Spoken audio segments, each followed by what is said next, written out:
အမေကဲပါဦးတကယ်ကြီးကဘာပြတ်တော့မှာလား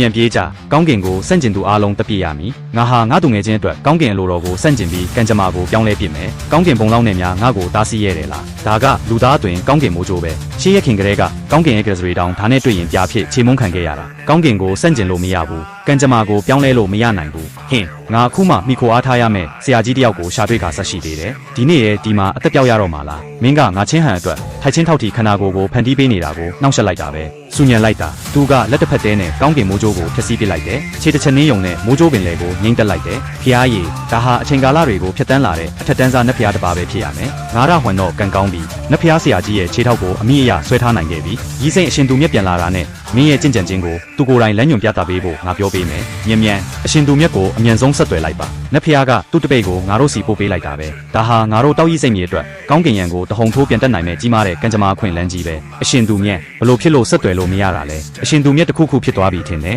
အရှင်သူမြက်နဲ့အတူရှေးဟောင်းပျက်စီးတွေကိုတွားရောက်ရှာဖွေတဲ့အထူးဖွဲ့သားအားလုံးအဆက်အသွယ်ပြတ်တောက်သွားပြီရှေးဟောင်းပျက်စီးတွေရဲ့မှာအပြောင်းလဲကြီးတစ်ခုဖြစ်ပြနေပြီငါပျက်စီးတွေစီတွားပြီးလူခဲ့မယ်မင်းတို့ကတော့အခုချက်ချင်းစင်ကြံမြေကိုပြန်ကြဘလို့ပေးဆက်မှုမျိုးရဲ့ဖြစ်အခုလေးတင်ရောက်လာတဲ့ထိုပိုးတန်ဧည့်သည်တော်ကိုစိတ်ကျဉ်နဲ့အောင်ထိန်းထားရမယ်မှတ်ထားပါဒီနေ့တောက်ရီစိတ်မြေတစ်ခုလုံးပြိုလဲပျက်စီးသွားရင်တော့မှထိုစီနီယာနတ်ဖျားကြီးရဲ့စိတ်အာယုံကိုလုံးဝမနှောင့်ယှက်စေရဘူး